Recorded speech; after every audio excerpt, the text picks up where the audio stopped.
MACD indicator हर दिन लाखों traders इसे यूज करते हैं, लेकिन मेजॉरिटी ट्रेडर्स लॉस ही करते हैं। क्यों? क्या MACD खराब इंडिकेटर है? बिल्कुल नहीं। प्रॉब्लम ये है कि ऑलमोस्ट हर ट्रेडर MACD को गलत तरीके से यूज करता है। इस वीडियो में तुम MACD को प्रॉपरली रीड करना सीखोगे, फेक क्रॉसओवर को अवॉइड करोगे और एक सिंपल फ्रेमवर्क समझोगे जिससे ट्रेंड रिवर्सल्स को काफी बेटर आइडेंटिफाई कर सकते हो। So let's begin.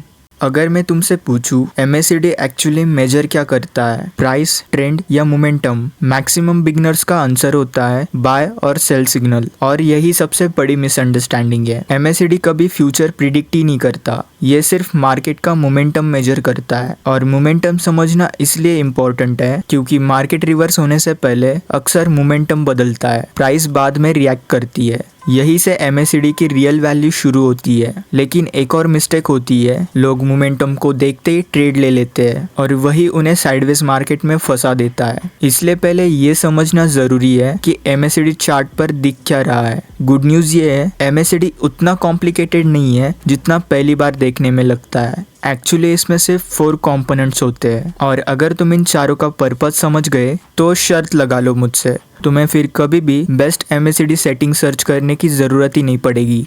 चलो एक एक करके समझते हैं। पहला कंपोनेंट MACD लाइन। ये इंडिकेटर का मेन लाइन होता है। इसका काम सिंपल है, ये बताता है मार्केट का मोमेंटम बुलिश साइड में शिफ्ट हो रहा है या बेरिश साइड में। इससे ट्रेड मत लो, बस मार्केट की करंट स्ट्रेंथ को ऑब्जर्व करो। दूसरा कंपोनेंट सिग्नल लाइन। ये कन्फर्मेशन लाइन है। जब MACD लाइन इसके ऊपर या नीचे क्रॉस करती है तब क्रॉसओवर बनता है। और अनफॉर्चुनेटली यही से मेजॉरिटी ट्रेडर की प्रॉब्लम शुरू होती है, क्योंकि उन्हें लगता है crossover equal to entry, but in reality कभी कभी क्रॉसओवर सिर्फ मार्केट का नॉइस होता है और इसी वजह से एक ही दिन में 3 to 4 फॉल्स सिग्नल्स मिल जाते हैं। लेकिन टेंशन मत लो, 2 मिनट बाद तुम्हें एक ऐसा सिंपल फिल्टर दिखाऊंगा जो इनमें से मेजॉरिटी फेक सिग्नल्स को इग्नोर कर देता है।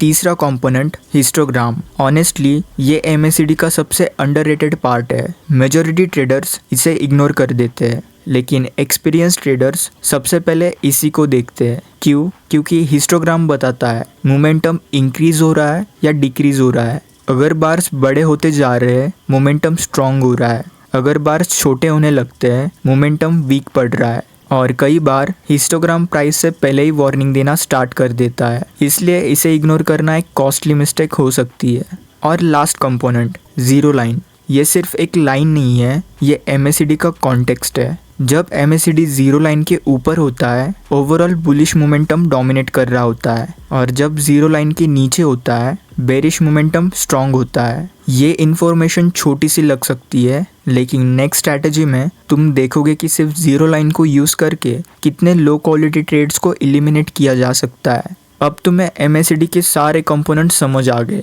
लेकिन अब आता है असली क्वेश्चन। अगर MACD इतना पावरफुल है तो फिर मेजॉरिटी ट्रेडर्स लॉस क्यों करते हैं? आंसर सिर्फ एक वर्ड में, क्रॉसओवर। MACD मोमेंटम मेजर करता है, लेकिन प्रॉब्लम तब स्टार्ट होती है जब ट्रेडर मोमेंटम को एंट्री सिग्नल समझ लेते हैं। और इसी वजह से MACD की सबसे पॉपुलर स्ट्रैटेजी सबसे ज्यादा मिसयूज भी होती है। मैं बात कर रहा हूँ MACD क्रॉसओवर स्ट्रैटेजी की। रूल्स बहुत सिंपल है।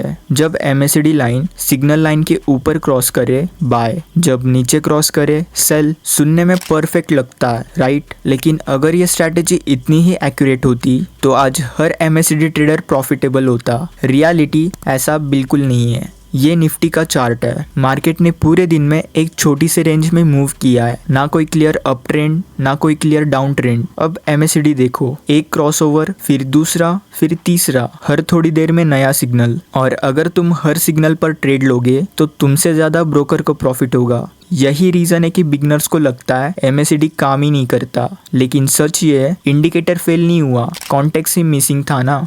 यही से हमारी अपग्रेडेड स्ट्रैटेजी स्टार्ट होती है और इसका पहला स्टेप है ट्रेंड आइडेंटिफाई करो। कभी भी MACD से ट्रेड स्टार्ट मत करो। सबसे पहले चार्ट देखो, मार्केट हायर हाई और हायर लोज बना रहा है या lower highs lower lows. Market up trend में है तो सिर्फ बाइंग अपॉर्चुनिटीज ढूंढनी है, अगर डाउन ट्रेंड में है तो सेलिंग अपॉर्चुनिटीज। इतना सिंपल फिल्टर ही तुम्हारे 50% से ज्यादा लो क्वालिटी ट्रेड्स को एलिमिनेट कर देता है। लेकिन यहाँ भी एक मिस्टेक होती है, ट्रेंड देखते ही लोग फोमो में एंट्री ले लेते हैं। प्राइस ऑलरेडी भाग चुका होता है और रिटेल ट्रेडर उसके पीछे भागता रहता है। प्रोफेशनल ट्रेडर ऐसा नहीं करते, वो मार्केट को चेज नहीं करते, वो पुल बैक का वेट करते हैं और ये स्ट्रैटेजी का सेकंड स्टेप है। अब हम MACD को सिग्नल जनरेटर की तरह नहीं, मोमेंटम कंफर्मेशन टूल की तरह यूज करेंगे। डिफरेंस छोटा लग रहा होगा, लेकिन ट्रस्ट मी, इसी डिफरेंस की वजह से स्ट्रैटेजी कंप्लीटली चेंज हो जाती है। ये निफ्टी का चार्ट है जो अप ट्रेंड में है। प्राइस एक सपोर्ट जोन तक पुल बैक लेता है। अब सिर्फ सपोर्ट देखकर बाय मत करो, MACD ओपन करो। अगर हिस्टोग्राम वीक होना बंद हो रहा है और MACD दोबारा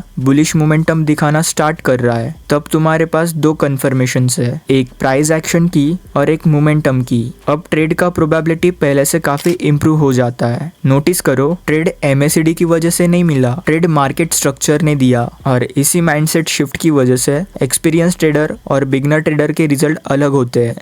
लेकिन स्ट्रैटेजी अभी कंप्लीट नहीं हुई, अभी एक फिल्टर बाकी है जो अननेसेसरी ट्रेड्स को और भी कम कर देता है। Zero line. मेजॉरिटी ट्रेडर्स इस लाइन को कम्प्लीटली इग्नोर कर देते हैं, लेकिन अगर तुम सिर्फ एक सिंपल रूल फॉलो कर लो तो बहुत सारे फॉल्स सिग्नल्स ऑटोमेटिकली फिल्टर हो जाएंगे।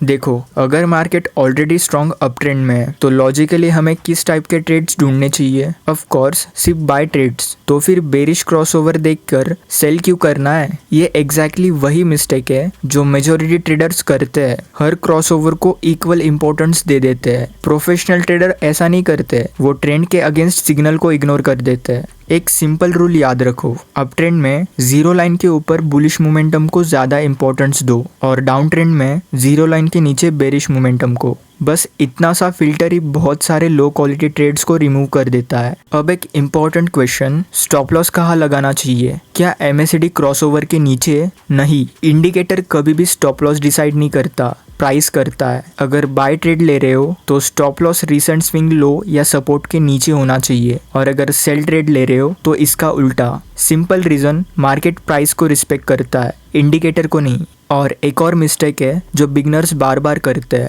एंट्री मिलते ही टारगेट डबल रख देते हैं या फिर 0.5% प्रॉफिट देखते ही एग्जिट। दोनों एक्सट्रीमली डेंजरस है।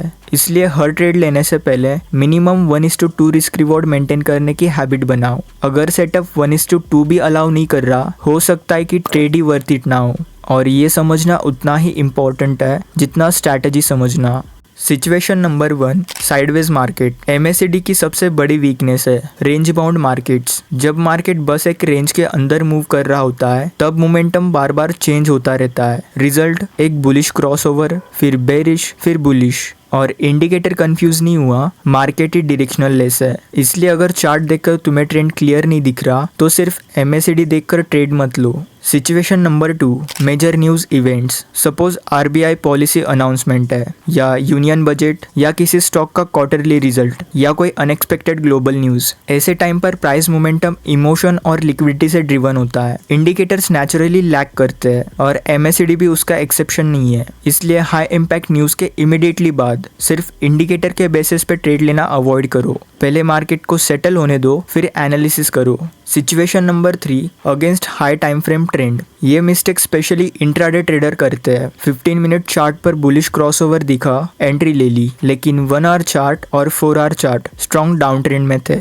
रिजल्ट, छोटा सा पुल बैक खत्म हुआ और original trend continue. If you find this video helpful, let me know in the comment. I will see you in the next video. Bye.